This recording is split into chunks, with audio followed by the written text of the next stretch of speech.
And you're trying to give the young people something that will help them, yet you don't know exactly what it ought to be.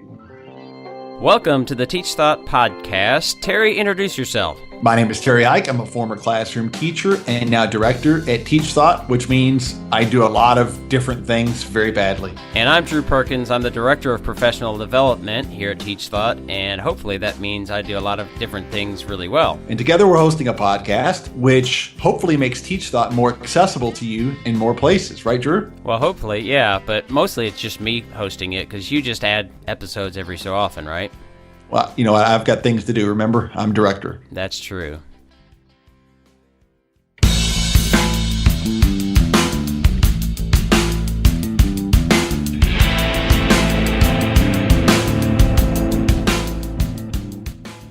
Welcome back to the Teach Thought Podcast. My name is Drew Perkins, the Director of Professional Development here at Teach Thought, and I wanted to remind folks as we have registration open and going. I know I've talked about it in the past few podcasts, and my apologies if we have passed the registration date and or even past the event date, and you're listening to this somewhere down the road, but we have registration open and some group discounts for folks who want to bring groups from schools, or for that matter, groups from disparate schools in different places if you want to register a group, as well as an affiliate program if you want to come and would like to sort of pay your way.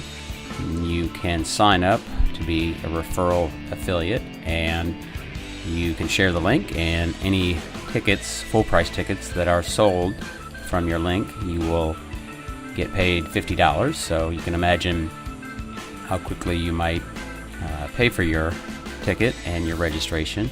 So we encourage you to do that because we'd like to involve you all in growing Grow 17, if you will. So we're very excited about the event. We're very excited to put our sort of spin or the Teach Thought ethos, which we recognize is certainly not for everyone, but the way that we think about workshops and conferences and events. And again, I struggle a little bit with the term conference because I have a bit of an aversion to those, as they seem to be fairly stale. Lots of networking events, and we'll have some networking, we'll have some fun events, great keynote type speakers, great workshops, and you will come away with a project that will be ready to implement in your classroom, as well as, if you're a school leader, a plan to develop and sustain PBL at your school. So we do hope that you can make it. It's July 17th through 19th, downtown Louisville, Kentucky, at the really amazing and beautiful Fraser History Museum, right across from Slugger Museum, right on the Ohio River. Hotels are close, and all of that information is on the website. If you go to wegrowteachers.com and look along the top, you'll see register for Teach Thought PBL Grow 17, or you can go to wegrowteachers.com/Grow 17, and all of the details are there. We hope you can make it.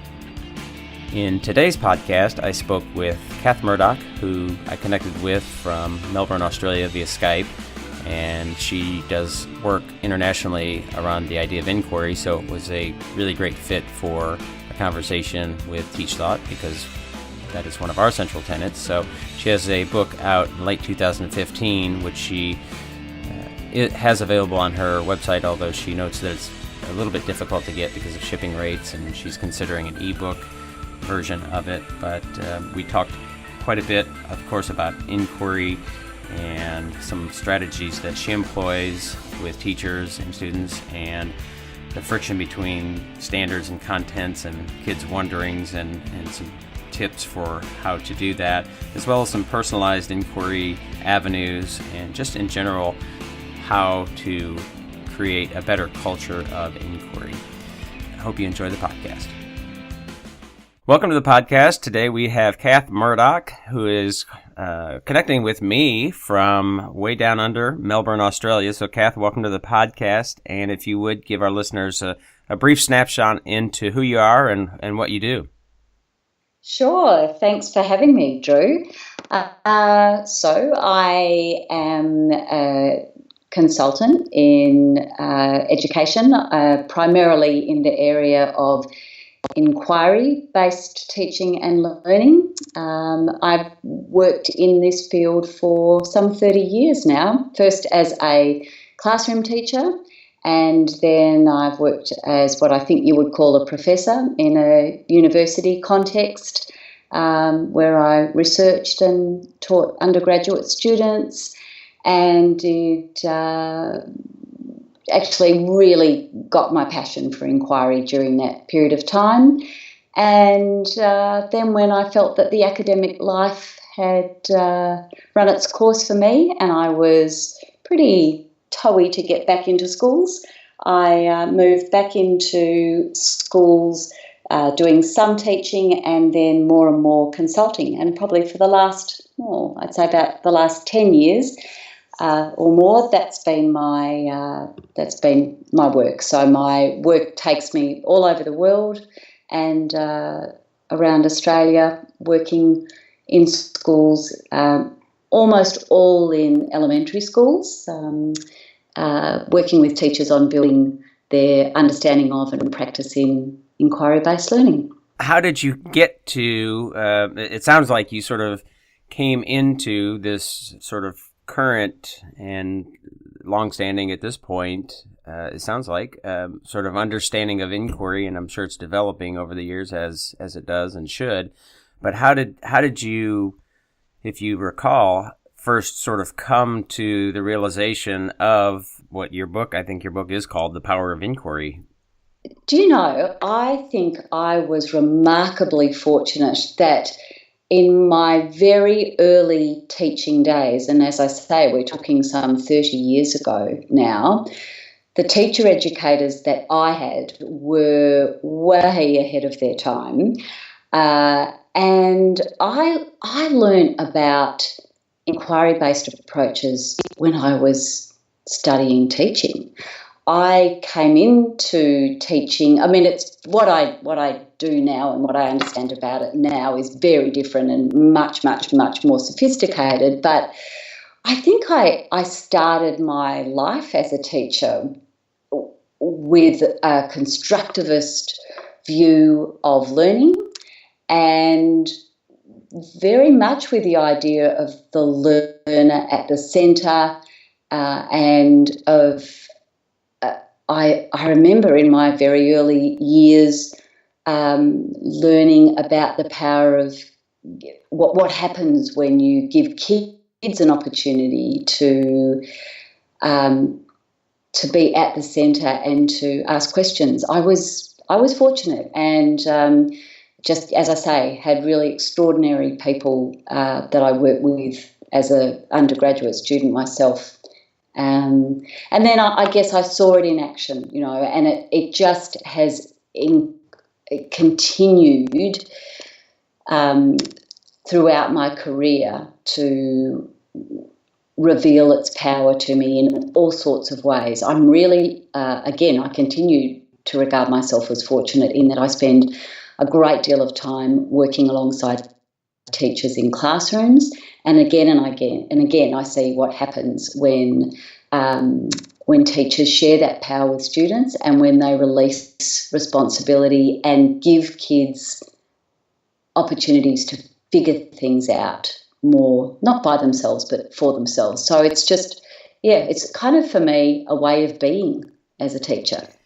Right, and I'm curious because of your experience in other parts of the world in education, what we see and teacher preparation here in the States does not, unfortunately, seem to really bring out and focus that sense of inquiry like we here at Teach Thought believe, you know, the power of that. And, you know, our school system and our education system is really highly geared towards, in many ways, over the past many decades, really focusing on answers. And I'm curious because what the sort of narrative is here, the story is that, you know, late 1800s, the education system was designed in order to meet an industrial model.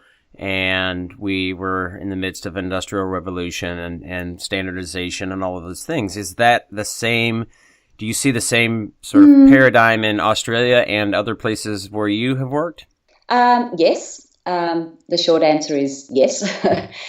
And I don't want to paint too rosy a picture of the practice here in relation to inquiry. It's patchy, but interestingly, there seems to be a much stronger focus, I think, on more learning and learner-centred practice, both in teacher education and out in the field, both here and particularly in New Zealand, where I also do a lot of work. I think that's in many ways one of the most innovative places, the most innovative countries that I work. In terms of other places around the world, in some ways I have to confess to operating in a little bit of a bubble, because all of my work overseas, apart from New Zealand, is within the international schools context. And then within that, many of those schools run are IB schools that run the primary years program in the elementary, which is really supportive of inquiry. It's an inquiry-based program. And even in the international schools that are not IB schools, the ones I work with are committed to building programs and practices that support inquiry. So in terms of the kind of mainstream or state systems in other countries, I don't tend to work with those teachers, although they'll often come to workshops that might be hosted by the international schools. But in that sense, as I say, I guess I'm in a bit of an international schools bubble overseas, not here in Australia. In Australia and in New Zealand, I'm working with right across systems. But my kind of insight at system level is somewhat skewed, I guess, by working around the world, but within an international system. Yeah, that's an interesting perspective, and certainly the international school system seems to have a bit of a leg up on the pushing of education, and our conversations with some of those schools reflect that as well. We did just recently a workshop in Dubai with a school from Pakistan, though. And this was, and we were really amazed. It was a 3-day project-based learning workshop, and we were really amazed at the skill level and thoughtfulness and pedagogy of those teachers, especially given the fact of the challenges that they are facing in that country. But really, really interesting. And so speaking of some of those things, I was looking at your blog here, and one of the pieces that we talk about is establishing that culture. And you're talking about it, I think in January you had posted and published this blog, establishing a culture of inquiry through inquiry. And as we were talking, as a matter of fact, I just did an inquiry workshop in Minneapolis with a really great group of teachers, agriculture science teachers, a group called CASE, and some really interesting insights and thoughts and how they were thinking through this. But some of their students are some of the perhaps more marginalized, or at least stereotypically marginalized, and some of the questions were thinking about how do you get these students to engage in inquiry when they're somewhat hesitant and reluctant. I'm guessing that you would agree with me that it does really is important to establish that culture, and it's hard to do, right? I mean, especially by the time they're in high school. Here, they have been sort of turned off by school. So when you talk about establishing that culture of inquiry, what do you mean, and what are some of your tips and best practices, if you will? I think I agree that the longer you leave it, the harder it is. Yeah? Right. That when kids, I mean, my world is very much the elementary school and preschool, and even there, I find that if I'm going in to do, say, some classroom coaching or a demonstration lesson with children in, say, year 5, 6 that haven't experienced this kind of approach to teaching and learning, there is a definite kind of reluctance to take a risk, to theorise, to ask a question, to investigate. They're used to learning being something that's kind of done to them rather than done by them. Right. And it's certainly not. It's absolutely possible to shift that, but you're right. It takes work, and it's much more effective if we establish this as a whole school approach and a whole of school culture that begins from the very early years. And it's so easy to begin it in the early years because, of course, children come to us as inquirers. We are, as humans, this is how we're wired, right? It's how we figure out our way around the world. So the young child naturally is curious, asks questions, takes risks, has theories, figures things out. And it's very, very interesting to see just how that can be both nurtured but also kind of killed off even in the elementary school. So I guess my first response to that in terms of culture building is where we can, let's make it a whole of school approach and let's begin in those early years so that kids are moving from grade to grade with a real sense of agency and that they see themselves as empowered inquirers. Having said that, if it has been a bit patchy or people are trying to introduce it a little later on, then there's a number of things I think that we look at. It's a real constellation of practices, I think. And in the end, we've got to start with the teachers, right? We've got to start with the teacher seeing themselves as inquirer. The teacher, we do a lot of work with teacher language and the ways in which we might pose questions, the ways in which we invite kids to share their thinking with each other, with us, to really build that repertoire of practices, because the culture is so determined by what the teachers themselves think and do. So really generating this kind of repertoire of practice for me is often the first step. We ask ourselves, what is it that, if we're wanting kids to be inquirers, what is it that we as teachers need to do and say that is more likely to nurture that? So my tip would definitely be starting with the pedagogy, starting with how do you teach like this, even within a single lesson. Not even worrying about, oh gosh, I've got to design this massive project or this lengthy unit of inquiry, but how can I flip a lesson that I'm doing so that I release more responsibility to the students, for example? I don't know if that answers your question, but it's certainly the first thing that comes to mind for me. Yeah. It really, there are multiple strategies, I think, in ways to go about it, but it is sort of a mindset, and it doesn't happen quickly or easily.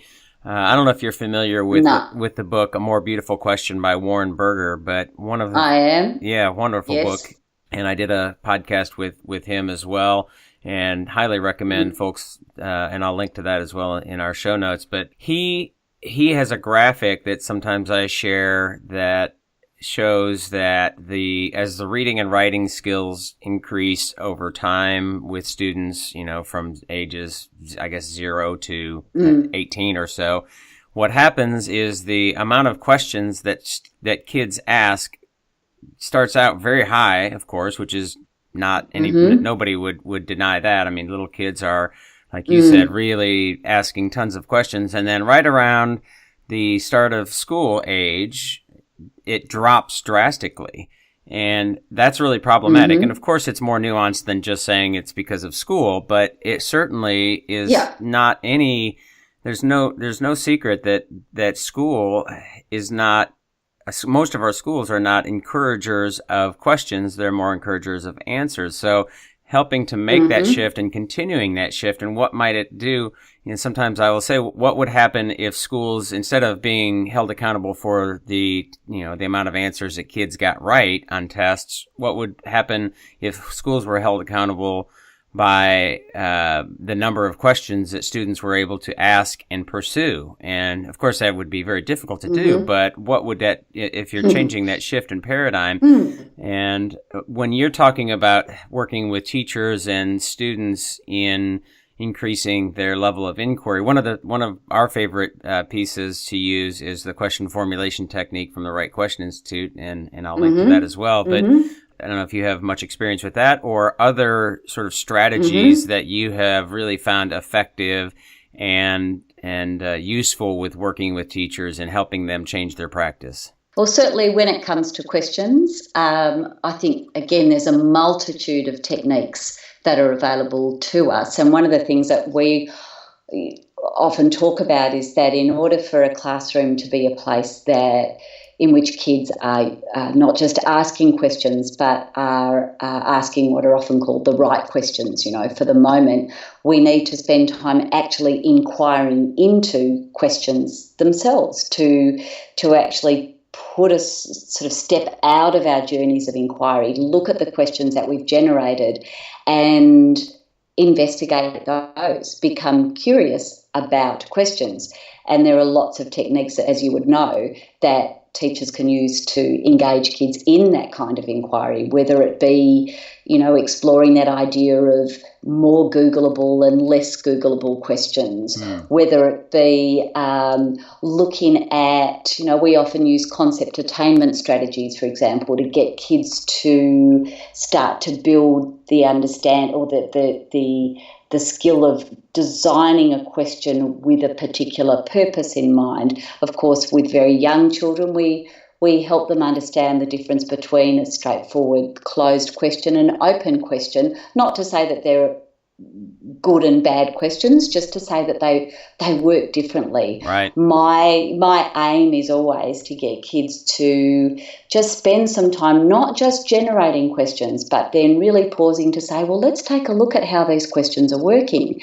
Another technique that I love using, and that would be very familiar to a lot of your listeners, is really valuing kids' wonderings and making those wonderings visible throughout a journey of inquiry, but not just posting the wonders on the wall. We see a lot of that. Here's our wonder wall.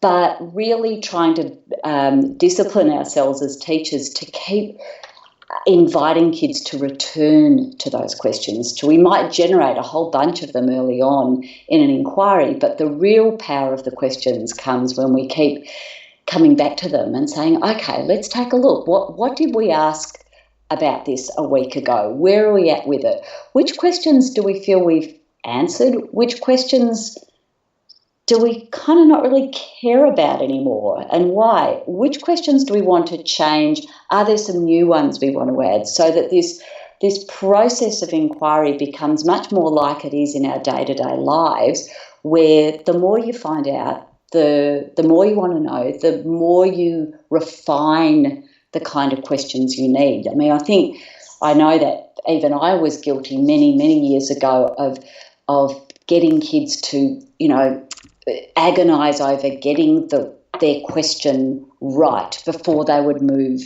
into their investigation.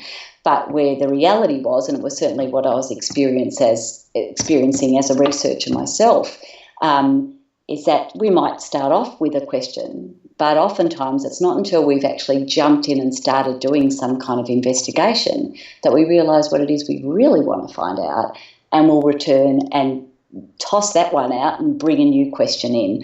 I like questions being dynamic, recursive, so not just inquiring into them, but also returning to them and making them a really dynamic part of the process, not just posted on the wall, here's our driving questions, and then if we're lucky we might return to them at the end of the journey.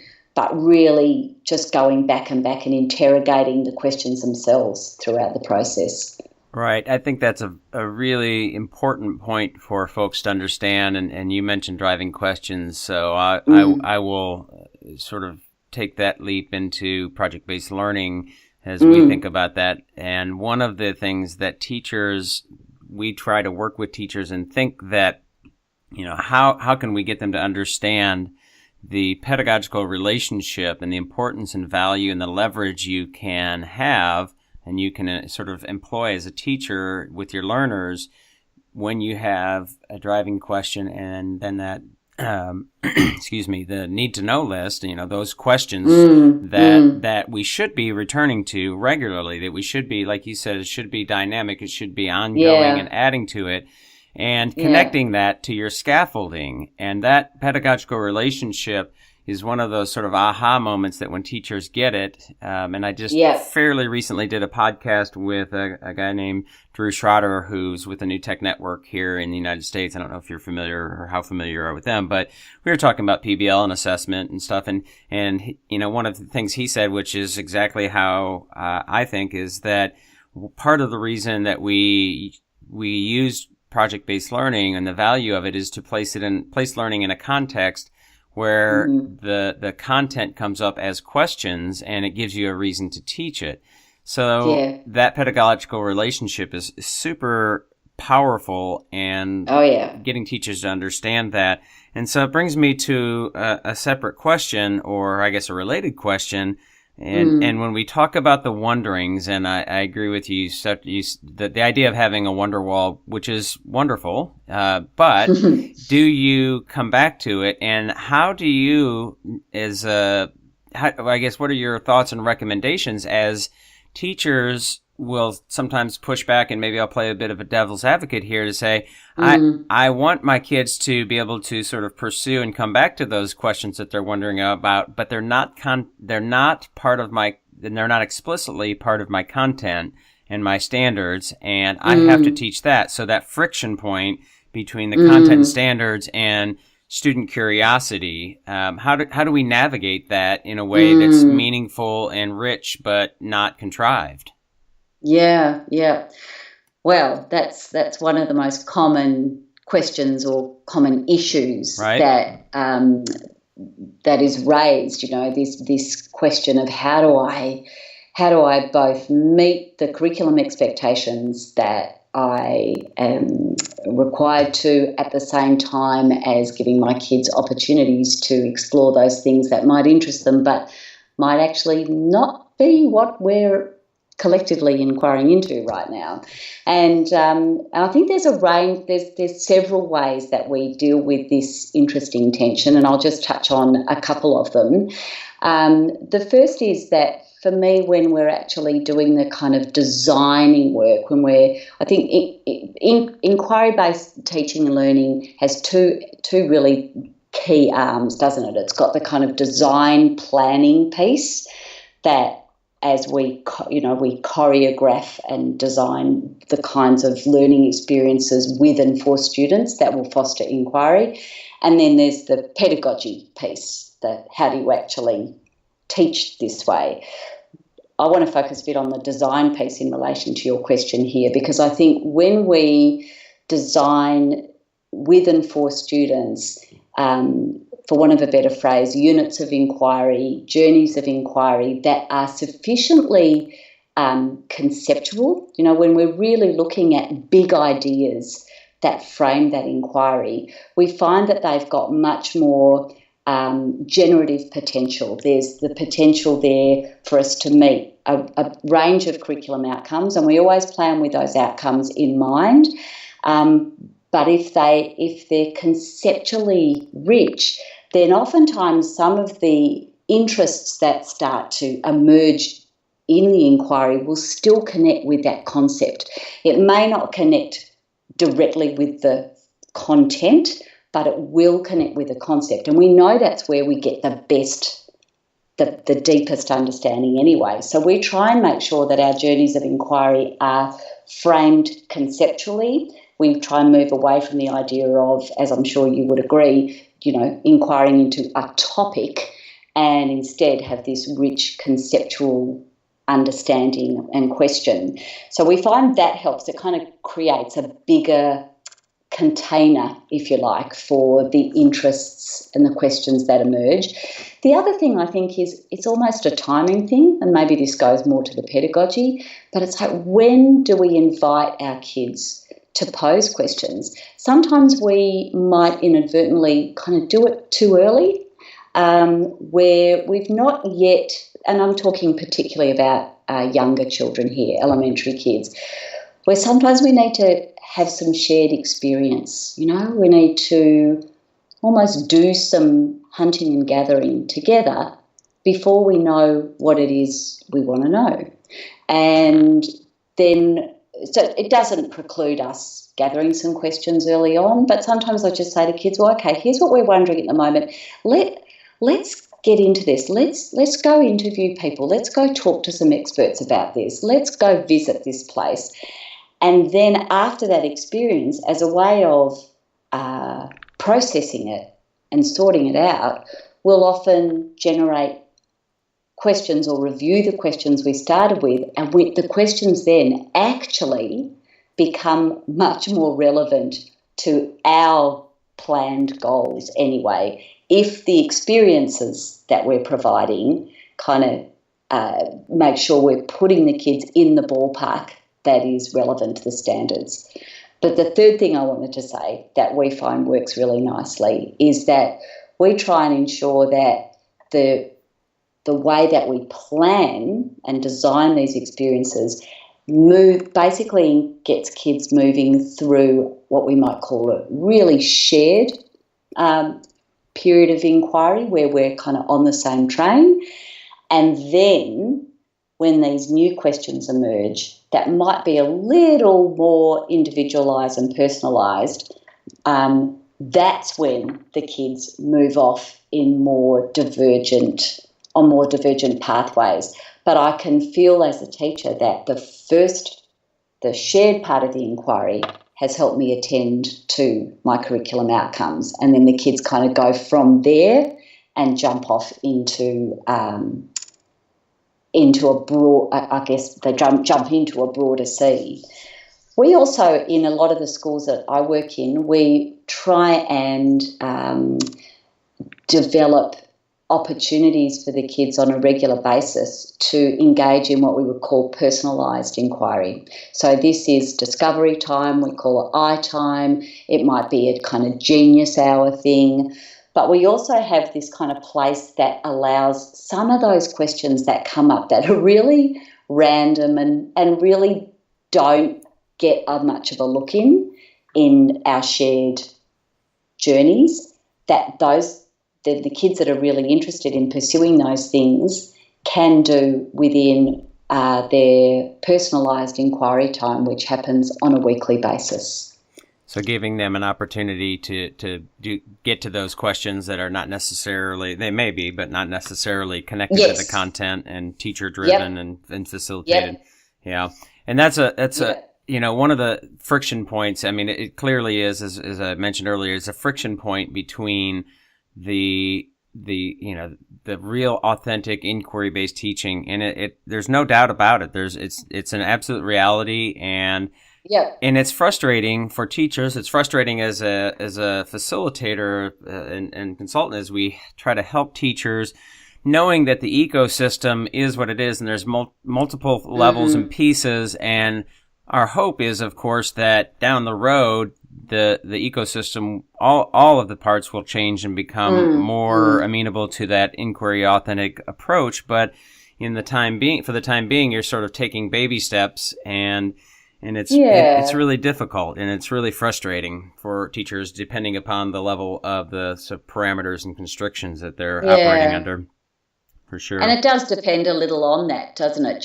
The different schools, you sense the staff have a different kind of almost a sense of permission to work more spontaneously or work outside parameters, or there's more flexibility and permission. Sure. And as I say, if it's more, if the curriculum design even within the school is more concept based, tends to feel less restrictive.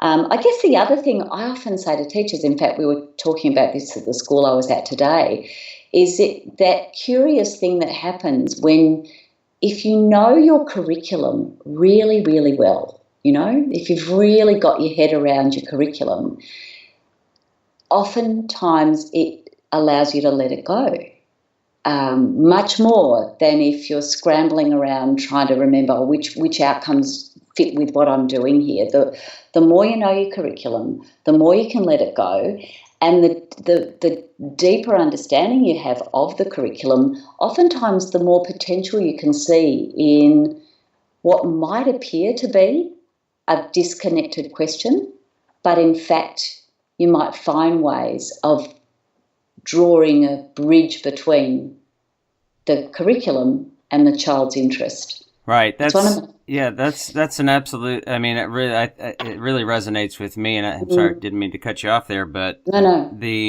The understanding, sort of the craft of teaching, and one of the art of teaching, really, to me, when you have the ability, the sort of intellectual dexterity, which does mean that you know your sort of cognitive terrain well enough to be able to be able to know exactly when to ask really great questions and when to, sort of pull back and push and pull back and push. That is really much more difficult to do when you're sort of in a very similar place as your students, because you're sort of experiencing it for one of the first times as well. Maybe not the first time. Yeah, for sure. Yeah, I'm not always a fan of the kind of glib statement, in an inquiry classroom you learn alongside or you learn with your students. And you do. There's no doubt about it. You do. But right. I think oftentimes we can be a bit glib about that. And in fact, as you say, if you've spent time with your collaborative team really exploring the territory of this big idea, and you feel that you've got, as you say, a kind of a grasp of it as the adult learner, then, and in conjunction with the curriculum, though, you've really talked it through and you've got a shared understanding. I find the teachers that are like that are the ones that do a much better job of asking more than they tell, of facilitating more than direct instructing.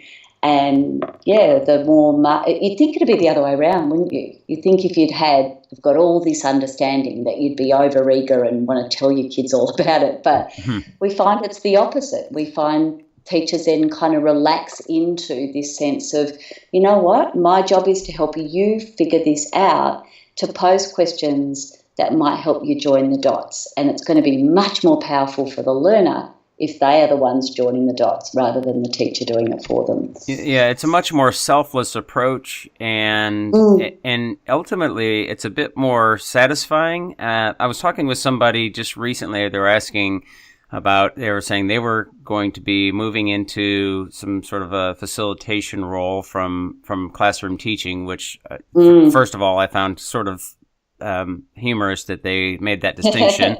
Right. But I give them some credit that they were talking about leading adult learning versus student learning, which there are certainly some differences. But as they were talking about that, he said, "So, any tips for me?" And one of the things that I said, great facilitators understand, and this is hopefully true of teaching, that there's lots of things that as I'm facilitating and our facilitators are facilitating, that we have an understanding and knowledge, and it's easy and sort of tempting to be able to just say these big words of wisdom and sort of catchphrases that make you like, wow. And sometimes that is appropriate, and the audience, whether they're students or adults, have that, like, you can see that some of their light bulbs going off, but the real power is when you facilitate and get them to sort of come to that realization and voice it themselves, because while it's not as sort of fun from a performance standpoint, I guess, it is more powerful, and then you really do see the value of that. The other thing that you said, one of the things you said that actually talking about sort of living and collaborating within your sort of content area, being able to traverse it a little bit more with more adeptness and fluency. I also think, and I think you would agree that, especially when we talk about culture of inquiry, it is not something that all teachers and many teachers are sort of fluent in as well. So having them practice doing questioning and living inside of that space. And when we do inquiry workshops, sometimes some of the feedback we will have students, or we will have the adult learners do different types of questionings and repeat it and do it in different contexts. And they sometimes feel like it's a bit redundant in ways, but I'm not sure that, and maybe there's some fault on ours that we're not explaining it well, or perhaps it is redundant and it's not as necessary as we think. But getting them to really engage in that practice in and outside of their context of content and things that they're supposed to be teaching, just the practice of inquiry, doing it in different ways and multiple ways, and then having that metacognitive processing about it helps them to be better questioners when they do it with their students, right? Yeah, you bet. I mean, it's about bringing an inquiry stance to everything we do, an inquiry stance to our planning, an inquiry stance to our professional learning, an inquiry stance to our teaching, and kind of, for some of us, kind of retraining ourselves to approach a conversation differently, to ask more than we tell, to, as I say, bring that. I mean, Kathy Short uses that lovely phrase of the inquiry stance, and I think it definitely is something that is built through practice. Right. And when you work with teachers, do you tend to get into the depth of different types of questions? I mean, we talked about open-ended and closed-ended, but other sort of levels and different types of questions that are, more technical in nature and different things like that, or? Yeah, depending on what, I mean, the work that I do around inquiry, is quite varied. So it really depends on what the needs are of the teacher I'm working with, or the school I'm working with, or what the focus of the workshop is. Certainly understanding both the role of teacher questioning and teacher questioning behaviour, not just the questions they ask, but how they ask them, as well as student questions. Questions are at the heart of inquiry, but there's, as you would know, there's so many other elements to what constitutes the repertoire of practices in the inquiry classroom. But certainly we'll work on questions, that's central to our work. I guess alongside that, probably the work that I'm spending a good deal of time on over the last couple of years has been the way that we build up kids' capacity as learners or as inquirers by really focusing on what I guess people would regard as 21st century skills. I like to think of them as learning assets. What are the skills and dispositions that will be a lifelong and life-wide asset to you, and how can we make sure that we blend those really explicitly into our planning at lesson level, at unit level. I've drawn on the work of Guy Claxton and his notion of building learning power, and really tried to weave that into our work. We want our kids to inquire not just into, inquire into the world around them and inquire into the various content and concepts associated with the curriculum, but we want them also to inquire into themselves as learners and inquire into this thing called learning and into what it means to be a thinker and a researcher and a communicator and a collaborator and a self-manager. So those five learning assets are are a huge part of the work that we do. Questions are, of course, associated with it all, but that would be a really, I guess, a very central part of our work around inquiry. Well, you mentioned earlier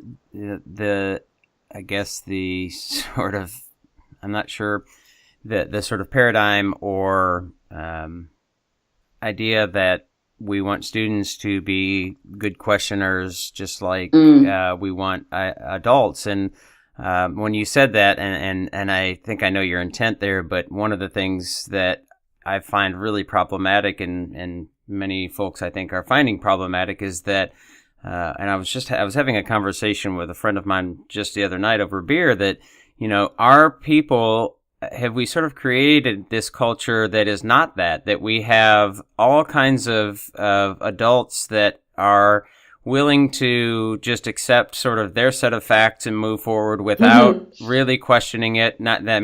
When their belief system and if they're dogmatic at all are really, and when that belief system is challenged, do they try to prove their own beliefs wrong and question their own beliefs, or do they just more tightly cling to those and sort of disallow any challenges? And so of course, here in the States, we have lots of that drama going on with our current president and, some of the alternative facts and things. And we've got Brexit going on. I don't know in Australia what the political climate is with regards to that, but my guess is that you hear enough about it. And that's really problematic. And, think just about, the importance of teaching students in school, and we're called Teach Thought for a reason. We think about teaching thought before content, and the ability to really take a critical look at, like you said, not only yourself, but the other things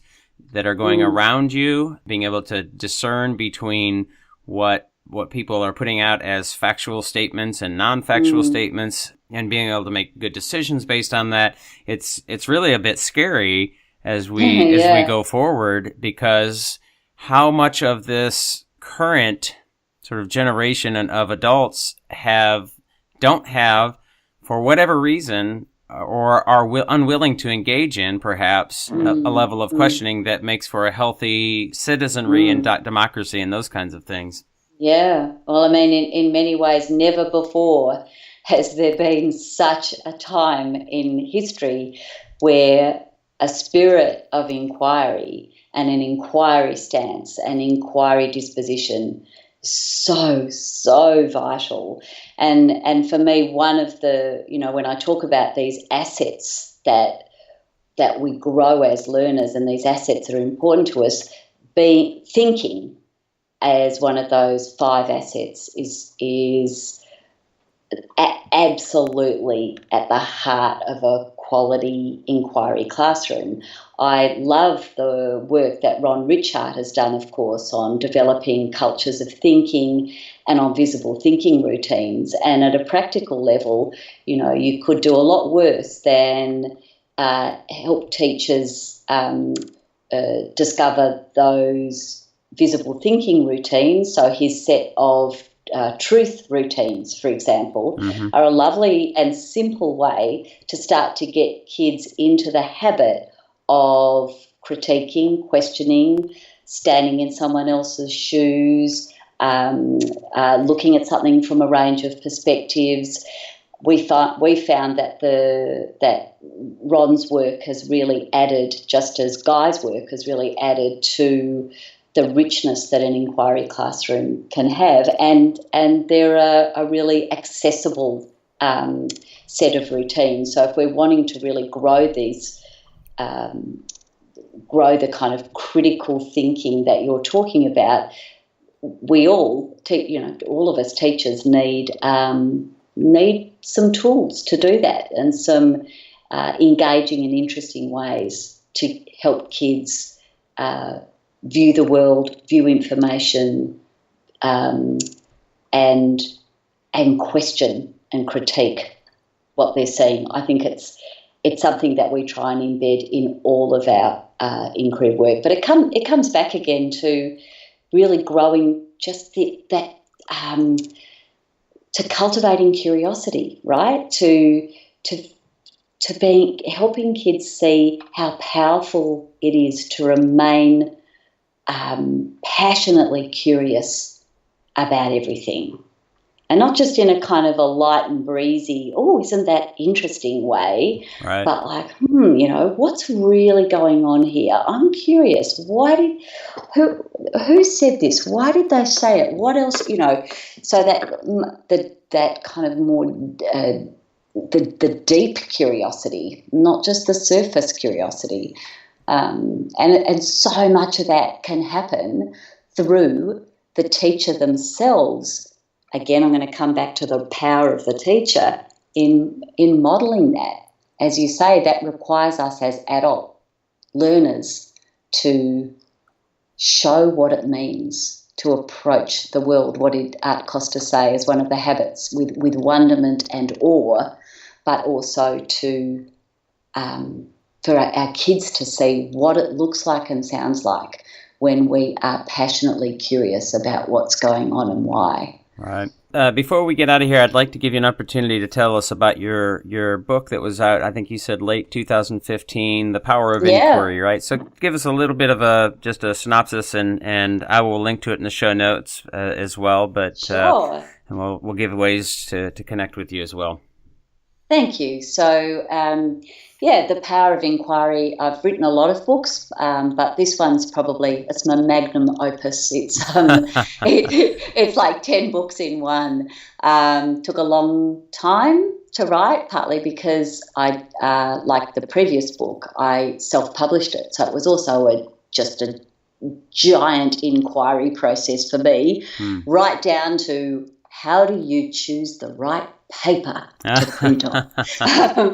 But aside from that, the book is actually divided up into 10 chapters, each driven by a big question, and go right from developing a culture of inquiry in the classroom. As a chapter on how to nurture curiosity, the power of questions, and so on. So it's been really lovely. The response to this book has been overwhelming, and a lot of schools have been using it as a book study, which has been really nice. I feel really proud of it. I am also a little hesitant in talking about it because it isn't easy to get over in the US at the moment. The shipping costs from Australia to the US are ridiculous. So my current inquiry is into publishing it as an ebook. So if you get on the website and go to the shop and think, what the hell, I'm not paying that, I completely get it, and bide your time, and eventually it will be either an ebook or the 10 chapters will be little small ebooks, but that's something I'm figuring out how to do right now. But yeah, it's certainly been a joy to have people respond so positively to it. Okay, so this is one of the few instances where I can't say you can just go get it on Amazon. Amazon, no, although that too is Amazon's just kind of opened up more here in Australia in terms of, there's all these things about if you want to put your stuff on Amazon, you've got to have an American bank account and all of that. So we're moving into a new era with that here, so you never know. Okay. It might be there soon too. It's not impossible to get from the States, but I'm just saying I'm aware that it's not cheap. Right. So if folks do want to look for that, they can go to your your website blog, which is www, of course, Kath, Kath Murdoch, murdoch.com.au. And again, we'll link to that in the show notes as well. And I know you're on Twitter. I guess give us your Twitter handle and any other places that folks can reach you. Sure. So my Twitter handle is @KJ Inquiry, or should I say KJ Inquiry? Am I saying it right now? That's one way you can, and I do use it a lot. And I also have a Facebook page, which is just Kath Murdoch Consulting. So you can like the page, and I often share resources, and the website has got my email as well. So they're the main platforms. Okay, great. And you'll actually be in the States, you said, in September-ish, being in Nashville and I think San Francisco and Houston and who knows wherever else. So possibly DC. I've worked in a few of the international schools and some of the PYP schools in the States before. So I'm looking forward to coming back and working with some IB schools, and also just running a workshop in Houston that's open to anybody, IB or not. Yeah. Okay, great. Well, Kath, it's been a real pleasure speaking with you. Thanks for connecting. Thanks, Drew. It's always fun to talk inquiry with somebody. Yeah, me too. I've really enjoyed it. Thank you for the invitation. Thank you. That'll do it for today's podcast. Thanks so much for listening, and if you didn't hate it, please leave us a review on iTunes or wherever you're listening, and share it on social media wherever you feel comfortable. Speaking of social media, you can find us in all the normal places like Facebook, Twitter, Google+, LinkedIn, Pinterest, and please share us on those places as well. And don't forget about TeachThought Professional Development. You can find us there at teachthought.com/PD.